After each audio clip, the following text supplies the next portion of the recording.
নমস্কার, আমি আশুতোষ হালদার। আচ্ছা, সবচেয়ে বড় জ্ঞান কি? আমি 3 গুনবো, আপনি গেস করুন অথবা মুখে বলুন। সবচেয়ে বড় জ্ঞান কি? 1, 2, 3। দেখুন তো মিলল কিনা। সবচেয়ে বড় জ্ঞান হচ্ছে কাণ্ড জ্ঞান। কেমন?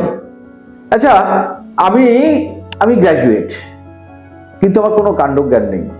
আমি মাস্টার ডিগ্রি, আমি পিএইচডি, আমি অমুক, আমি তমুক, কিন্তু আমার কোনো কাণ্ড জ্ঞান নেই। তাহলে কি হবে? তাহলে যেটা হবে সেটা হচ্ছে আমার যেখানে পৌঁছানোর কথা ছিল সেখানে আমি পৌঁছাতেই পারবো না।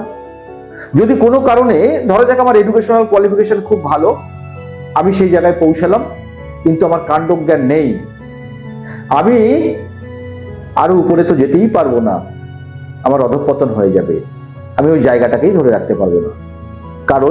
কারণ আমাদের চারপাশে প্রচুর মানুষকে দেখি যাদের সেইভাবে হয়তো শিক্ষাগত যোগ্যতা নেই, সেইভাবে হয়তো সোশ্যাল স্ট্যাটাস ছিল না, সেইভাবে হয়তো ফ্যামিলি ব্যাকগ্রাউন্ড ছিল না, তারপরেও তারা তাদের জীবনে অনেক অনেক বড় বড় কিছু করে ফেলেছেন।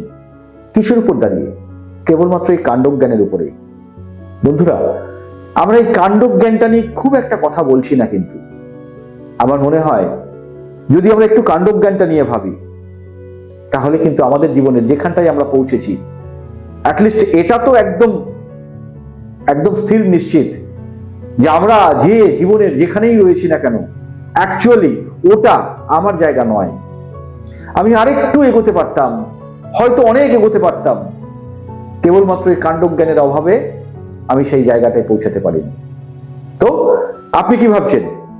অবশ্য করেই আপনার মতামতটা আমি দেখতে চাইব। লিখুন না, পড়ি, যদি সম্ভব হয় উত্তর দেব। সবাই খুব ভালো থাকবেন।